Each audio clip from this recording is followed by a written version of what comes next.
Movie की starting में हम क्लेयर नाम की एक लड़की को देखते हैं जो घर में केरोसिन डालकर घर को जला देती है। इस आग में घर का ओनर भी जल जाता है, पर क्लेयर को पता नहीं था कि घर के अंदर ओनर था। एक्चुअल में क्लेयर का लैंडलॉर्ड था। क्लेयर और उसकी फैमिली एक अलग घर में रहती थी, पर घर की कंडीशन अच्छी ना होने की वजह से वहां पर भी आग लग गई थी और क्लेयर की फैमिली की इसमें डेथ हो गई थी। और इसी वजह से बदला लेने के लिए आज क्लेयर ने ऐसा किया था। अब इसके बाद 11 साल बाद का सीन में दिखाया जाता है और पता चलता है कि क्लेयर अब जॉब करने लग गई है। किसी काम की वजह से होटल में आई हुई थी। होटल में क्लेयर पूल में नहाने के लिए जाती है। वो अचानक से एक लड़की आ गई और वो अपने पूरे कपड़े क्लेयर के सामने निकाल देती है। नेकेड ही वो नहाने लग गई। इस बात से क्लेयर अनकंफर्टेबल होकर वहां से चली जाती है। क्लेयर के बॉस को एक बिल्डिंग बाय करनी थी, इसलिए क्लेयर उसे ढूंढने लग गई। जिस बिल्डिंग के बारे में क्लेयर सोच रही थी उसके बारे में अपने बॉस को बताना चाहती थी। क्लेयर एक प्रपोजल लेकर जब एरन के पास जाती है तो ये प्रपोजल आगे बढ़ाने से एरन मना कर देता है। वो कहता है कि बॉस इस बिल्डिंग में इंटरेस्टेड नहीं होंगे। एरन इस कंपनी का एग्जीक्यूटिव मैनेजर था। उसका बिहेवियर केरन की तरफ स्टार्टिंग से ही बहुत ही रूड था। उनमें कोई झगड़ा नहीं हुआ था, फिर भी वो शायद उसे लाइक ही नहीं करता था।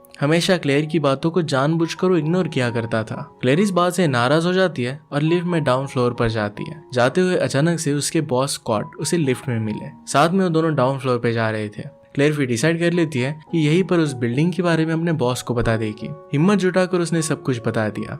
स्कॉट अगले दिन मॉर्निंग में आकर उसे आइडिया बताने के लिए कहते हैं। इस बात से क्लेयर को बहुत अच्छा लगता है। जॉब खत्म हो जाने के बाद क्लेयर शाम में एक बार के पास से गुजरती है। वहां पर काफी कपल्स थे। उन्हें देखकर क्लेयर को लगता है कि उसे भी डेट करना चाहिए। वो डेटिंग ऐप पर लड़कों को स्क्रॉल कर रही थी। अचानक से उसके सामने एक हैंडसम लड़के का फोटो आता है। वही लड़का उसके सामने था। कार में बैठकर कुछ लोगों को ऑब्जर्व कर रहा था। क्लेयर फिर डायरेक्टली उससे बात करने के लिए जाती है। उस लड़के का नाम आर्लो है। वो एक पुलिस ऑफिसर था जो इन्वेस्टिगेशन के लिए वहां पर बैठा हुआ था। बात करते हुए दोनों बार में जाकर ड्रिंक करते हैं। वहां पर क्लेयर ने उस रात जो लड़की देखी थी वही फिर से उसे दिखती है। थोड़ी देर बाद उस लड़की से जाकर वो बात करने लग गए। एंड में आर्लो के जाने के बाद क्लेयर अकेली पुल की तरफ जाने लगती है। अचानक से पुल के लाइट्स ऑफ होने लगते हैं। वहां पर वही लड़की आ गई। उसका नाम था ईव। क्लेयर को पीछे से पकड़कर सीड्यूस करने लगती है। क्लेयर भी इस बात को एंजॉय करती है। वो दोनों फिर रात में इंटीमेट हो गए। अगली सुबह क्लेयर अपने ऑफिस में पहुंचकर अपने बॉस के पास उस बिल्डिंग को बाय करने की बात करने के लिए जाती है। इसमें बॉस एरन को चिल्लाते हुए कहता है कि तुमने मुझे ये बात क्यों नहीं बताई। क्लेयर के पास बहुत ही अच्छा प्लान था। शाम को स्कॉट और क्लेयर उस बिल्डिंग में जाते हैं। वहां पर वो बिल्डिंग चेक करने लगते हैं। स्कॉट बिल्डिंग के ओनर से बात करता है और क्लेयर बिल्डिंग की फोटोज ले रही थी। स्कॉट ने इसे बहुत ही अच्छे से ऑब्जर्व किया। एंड में वो बिल्डिंग उसे बहुत पसंद आती है। सब देखने के बाद वो तुरंत इसे खरीदने का डिसाइड कर लेता है। इस बात से क्लेयर बहुत ही खुश थी। इसके बाद स्कॉट और क्लेयर एक रेस्टोरेंट में जाते हैं। इसी रेस्टोरेंट में क्लेयर के फादर काम किया करते थे। बातों बातों में क्लेयर अपनी फैमिली की पूरी स्टोरी उसे बताती है। ये सुनकर स्कॉट को भी दुख होता है। वो अपनी तरफ से क्लेयर को मोटिवेट करता है, उसके वर्क को अप्रिशिएट करता है। उस रात भी क्लेयर और ईव ये साथ में सोते हैं। क्लेयर के मन में अपनी फैमिली की यादें घूमने लग जाती है। वो ईव को भी अपनी स्टोरी सुनाती है। ईव उसे समझाने की कोशिश करती है और बताती है कि सबके बारे में तुम्हें नहीं सोचना चाहिए, इससे तुम्हें अब आगे बढ़ना चाहिए। क्लेयर रोने लग गई और ईव उसे सहारा देती है। लास्ट डे की वर्क की वजह से कंपनी में सब लोगों को पता चल जाता है कि क्लेयर ने एक अच्छा प्रोजेक्ट बॉस को सजेस्ट किया है। इससे क्लेयर के बारे में कंपनी में बात होने लग जाती है। ये बात एरन तक भी पहुंच गई थी। अगले दिन सुबह एरन क्लेयर से मिलने के लिए आता है। वो क्लेयर से बेइज्जती करते हुए बात कर रहा था। वो इनडायरेक्टली उसे धमकी दे रहा था कि इस कंपनी से उसे वो निकाल देगा। क्लेयर को समझ में नहीं आता कि एरन उसके पीछे क्यों पड़ा है। नेक्स्ट हम रात का सीन देखते हैं जिसमें क्लेयर और ईव इंटीमेट हो रहे थे। सुबह क्लेयर अपने जॉब के लिए जाने लगती है। उन दोनों ने अब रियलाइज कर लिया था कि एक दूसरे से वो प्यार करने लग गई है। क्लेयर ने ईव से कहा कि अब मैं फाइनली अपनी लाइफ से खुश हूँ। वो भी एक माइलस्टोन पर काम कर रही है। ईव भी कहती है कि तुम्हें पाकर मैं बहुत खुश हूँ। क्लेयर अपनी कंपनी में गई। शाम को सारे काम कंप्लीट किए और घर के लिए निकलने लगती है। उसी वक्त स्कॉट उसे बुलाता है, उसे कुछ प्रोजेक्ट के बारे में पूछता है और सब कुछ पूछने के बाद एंड में एक पार्टी के लिए इनवाइट करता है। ये पार्टी स्कॉट ने अपने घर पर रखी थी। क्लेयर आने के लिए हाँ कहती है। क्लेयर रात में अपनी एक कलीग के साथ उस पार्टी में गई। जाते ही स्कॉट उसे बात करने लगता है, उसे अपनी वाइफ से मिलाता है। उसकी वाइफ को देखकर क्लेयर बहुत ही ज्यादा सरप्राइज थी क्योंकि उसकी वाइफ और कोई नहीं तो ईव ही थी। ईव ने क्लेयर को उसके हस्बैंड के बारे में कुछ भी बताया नहीं था। क्लेयर को लग रहा था कि ईव सिंगल है। इसके बाद क्लेयर ईव को लेकर बहुत ज्यादा गुस्सा हो गई थी।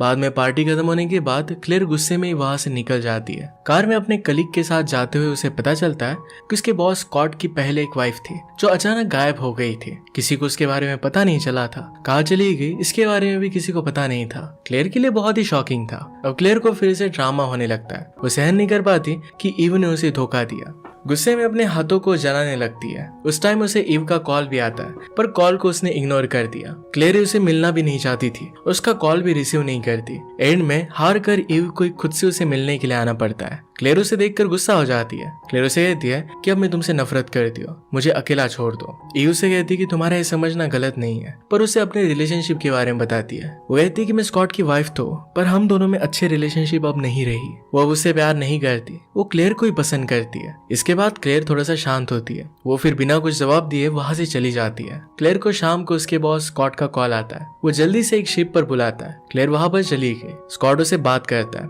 कहता है कि उसकी पहली वाइफ बहुत ही अच्छी थी, उसका बहुत ही अच्छे से ख्याल रखती थी, बहुत ब्यूटीफुल थी। बातों बातों में वो क्लेयर को ये नहीं बताता कि उसकी वाइफ गायब हो गई है और कैसे गायब हुई। हम रात में देखते हैं क्लेव और ईव एक साथ थे और इंटीमेट हो रहे थे। इसका मतलब है दोनों में अब सब कुछ ठीक हो गया था। दोनों होटल की लिफ्ट के पास किस भी करते हैं। इस बात से वहां पर एक लेडी अनकंफर्टेबल हो जाती है। नेक्स्ट सुबह हम कंपनी में स्कॉट को गुस्से में देखते हैं। वो कॉल पर अपनी वाइफ ईव से गुस्से में बात कर रहा था। इसे क्लेयर डर जाती है क्योंकि उसे लगता है कि ईव और क्लेयर के बीच के रिलेशनशिप के बारे में स्कॉट को पता चल गया होगा। स्कॉट इसके बाद गुस्से में वहां से चला जाता है। क्लेयर इसके बारे में सोचने लगती है। शाम में क्लेयर को स्कॉट का मैसेज आता है जिसमें स्कॉट ने लिखा था कि उसे सब कुछ पता चल गया है। इसी वजह से स्कॉट को समझाने के लिए क्लेयर उसके घर पर गई। स्कॉट के घर में बहुत ही अंधेरा था, शायद स्कॉट वहां पर नहीं था। घर के अंदर वो स्कॉट को बुलाते हुए जाती है, लेकिन उसे वो कहीं पर भी नहीं मिलता। इसके बाद वो वहां से चली गई। हमें व्यूअर्स को समझ में आता है कि दीवारों पर खून का निशान थे। इसे क्लियर हो जाता है कि किसी को यहाँ पर मारा गया था। नेक्स्ट डे स्कॉट ऑफिस नहीं आता। सब सोचने लग जाते हैं कि स्कॉट कहाँ पर है। उसी वक्त एरन क्लेयर के पास आता है। उसे अपने पहले बिहेवियर के लिए सॉरी कहता है। उसे कहता है कुछ प्रॉब्लम्स की वजह से वो ऐसा रूड बिहेव कर रहा था। ऑफिस में फिर बाकर नाम का एक डिटेक्टिव आया जो स्कॉट के बारे में जानने के लिए आया था। पार्कर क्लेयर को स्कॉट के बारे में पूछता है क्योंकि लास्ट स्कॉट को मैसेज क्लेयर नहीं किया था। क्लेयर पिछली रात स्कॉट के घर पर भी गई थी। तभी वहां पर आर्लो भी आ जाता है क्योंकि वो भी इस केस में इन्वेस्टिगेट कर रहा था। आर्लो वहां पर क्लेयर को एक्सपेक्ट नहीं कर रहा था। क्लेयर अपनी क्लेरिफिकेशन देते हुए कहती है कि स्कॉट से उसे कुछ काम था और इसी वजह से रात में उसे मिलने के लिए गई थी, पर स्कॉट वहां पर नहीं था। पार्कर कहता है कि स्कॉट ने तुम्हें घर पर नहीं बुलाया था, पर फिर भी तुम वहां पर गई क्यों?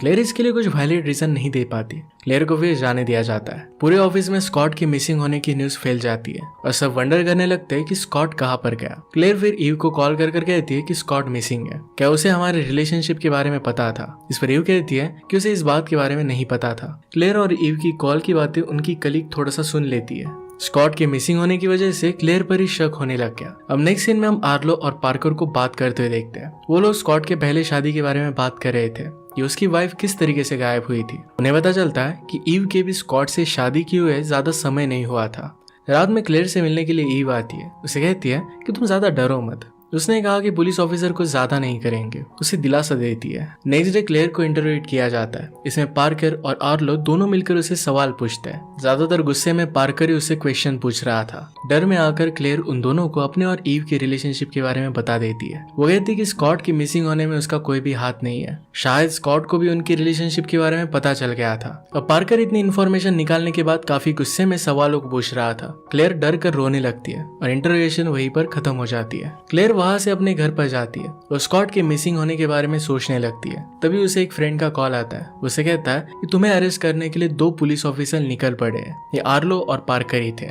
इसका रीजन था कि स्कॉट की मिसिंग होने की जगह पर यानी कि उसके घर से क्लेयर के बालों का सैंपल मिला था। इसी वजह से उसे अरेस्ट किया जा रहा था। ये न्यूज सुनते ही क्लेयर जल्दी से एक्शन लेती है, अपना सामान पैक करती है और वहां से भाग जाती है। तब तक वहां पर दोनों पुलिस ऑफिसर भी पहुंच जाते हैं, लेकिन समहाउ क्लेयर चालाकी से उन दोनों से बचते हुए वहां से निकल गई थी। अब क्लेयर को ईव पर शक होने लगता है क्योंकि उसके साथ इंटरोगेशन नहीं हुआ था। क्लेयर अब ईव के बारे में इंफॉर्मेशन निकालने के लिए होटल रूम में जाती है, जिसमें उसका होटल का एक फ्रेंड उसे हेल्प करता है। वहां जाकर क्लेयर ईव का कबर्ड चेक करती है। इससे उसे काफी सारे बिल्स मिलते हैं। ये ईव ने स्कॉट के बैंक अकाउंट से किए थे। ईव ने सारे ट्रांजेक्शन स्कॉट को मारने के कुछ दिन पहले ही किए थे। ये ईव के खिलाफ डायरेक्टली सबूत था। उसका मोटिव भी इसमें क्लियर हो रहा था कि ये सब उसने सब पैसों के लिए किया है। क्लेयर उसकी इन्वेस्टिगेशन कर रही है, ये ईव को पता चल जाता है। तब तक क्लेयर उसके रूम में पहुंच गई थी। वो जल्दी से अपने रूम से एक चाकू लेकर आती है।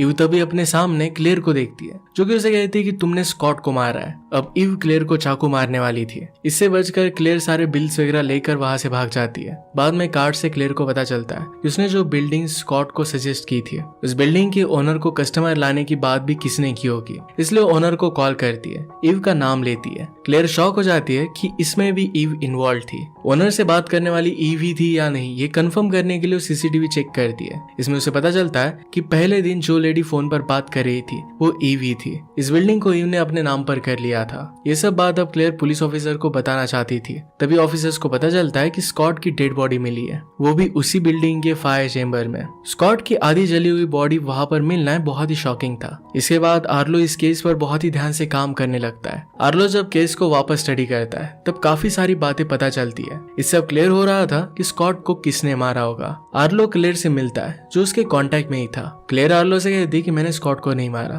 पर ईव इसमें इन्वॉल्व थी। ईव ने स्कॉट को मारने से पहले उसके अकाउंट से बहुत सारे पैसे निकाले थे। इसका उसके पास प्रूफ भी था। आर्लो इस पर कहता है कि इसमें पार्कर भी इन्वॉल्व है। असल में स्कॉट की फर्स्ट वाइफ बहुत ही रिच थी। इसकी डेथ में स्कॉट भी इन्वॉल्व था। उसी ने शायद उसकी वाइफ को मारा था। उस केस की इन्वेस्टिगेशन पार्कर देख रहा था। पार्कर एक पुलिस ऑफिसर है और उसने कवर अप करने के लिए स्कॉट को हेल्प की थी। पार्कर की वाइफ बीमार थी और इसी वजह से पैसों की उसे जरूरत थी और स्कॉट ने उसे हेल्प किया था। स्कॉट को बहुत सारे पैसे मिल गए, पार्कर की वाइफ का भी इलाज हो गया और स्कॉट की वाइफ का केस क्लोज करवा दिया गया। सारी प्रॉपर्टी अपने नाम पर करने के बाद स्कॉट ने ईव से शादी कर ली थी। अब ये लोग क्या प्लान कर रहे थे ये सिर्फ पार्कर ही बता सकता था। आर्लो एक प्लान बनाता है। इसमें क्लेयर पार्कर को कॉल करती है और एक जगह पर मिलने के लिए बुलाती है। इसके लिए पार्कर मान जाता है। शाम को पार्कर जब अपने कार से क्लेयर से मिलने के लिए निकला तब आर्लो और क्लेयर उसके पीछे कार से आ रहे थे। वो देखते हैं कि पार्कर कहीं और आ गया है। इसके बाद वो दोनों गाड़ी से निकलते हैं। पीछे से पार्कर गन लेकर आ जाता है। आर्लो को शूट कर मार डालता है। पार्कर ने इसके बाद क्लेयर को पकड़ लिया। वहां पर ईव भी थी। पार्कर अब ईव को क्लेयर को मारने के लिए कहता है। ईव ऐसा नहीं कर पाती। तभी वहां पर एरन आ जाता है। आग में क्लेयर ने जिस लैंडलॉर्ड को मार दिया था, एरन उस लैंडलॉर्ड का बेटा था। वो बदला लेने के लिए क्लेयर का पीछा कर रहा था और अब मौका देखकर उसे मारना चाहता था। एरन जब क्लेयर को मारने की कोशिश करता है तो क्लेयर वहां से बचकर भागने लगती है। उसके पीछे एरन उसे पकड़ने के लिए आता है, लेकिन क्लेयर उसे शूट कर मार देती है। तभी वहां पर पार्कर आता है। वो क्लेयर को शूट करने वाला था, तभी उसे पीछे से ईव मार डालती है। ईव ने क्लेयर को बचा लिया था। कहती कि मैंने तुम्हें धोखा दिया, पर मैं तुमसे एक्चुअल में प्यार करती हूँ। अब क्लेयर को किसी पर भी भरोसा नहीं था, इसलिए ईव को गोली मार देती है। वहीं पर ईव की डेथ हो गई। अब लास्ट सीन में हमें दिखाया जाता है कि क्लेयर को बहुत सारे पैसे मिल गए, क्योंकि पुलिस डिपार्टमेंट से ही पार्कर ईव के साथ मिलकर काम कर रहा था। एक पुलिस ऑफिसर ने क्लेयर को मारने की कोशिश की और इसी वजह से क्लेयर को सेटलमेंट मिलती है। एंड में अब क्लेयर कहती है कि प्यार आग से ज्यादा खतरनाक है, और इसी के साथ ही मूवी एंड हो जाती है। अगर आपको एक्सप्लेनेशन अच्छा लगता है तो प्लीज लाइक और कमेंट जरूर कर दीजिएगा। बहुत सारी मूवीज लेकर आते रहते हो तो प्लीज चैनल को सब्सक्राइब कर दीजिए और बेल नोटिफिकेशन आइकन दबाना मत भूलिएगा। हम फिर से मिलेंगे और एक नए मूवी के साथ। तब तक के लिए थैंक यू और आप अपने आप का ख्याल रखिए।